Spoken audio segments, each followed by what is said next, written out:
حضرت عائشہ رضی اللہ تعالی عنہا نے فرمایا کہ جب رسول کریم صلی اللہ علیہ وسلم بیمار ہوئے اور آپ کی بیماری زیادہ ہو گئی تو آپ نے اپنی دوسری بیویوں سے اس بات کی اجازت لے لی کہ آپ کی تیمارداری میرے ہی گھر کی جائے۔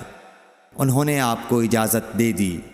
ایک روز رسول کریم صلی اللہ علیہ وسلم دو آدمیوں کے درمیان سہارا لے کر گھر سے نکلے۔ آپ کے پاؤں کمزوری کی وجہ سے زمین پر گھسٹتے جاتے تھے۔ حضرت عباس رضی اللہ تعالی عنہ اور ایک آدمی کے درمیان آپ باہر نکلے تھے۔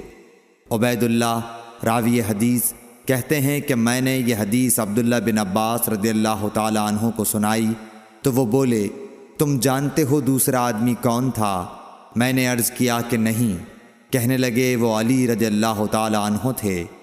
پھر حضرت عائشہ رضی اللہ تعالی عنہا فرماتی تھیں کہ جب نبی کریم صلی اللہ علیہ وسلم اپنے گھر میں داخل ہوئے اور آپ کا مرض بڑھ گیا تو آپ نے فرمایا میرے اوپر ایسی 7 مشکوں کا پانی ڈالو جن کے سربند نہ کھولے گئے ہوں، تاکہ میں سکون کے بعد لوگوں کو کچھ وصیت کروں۔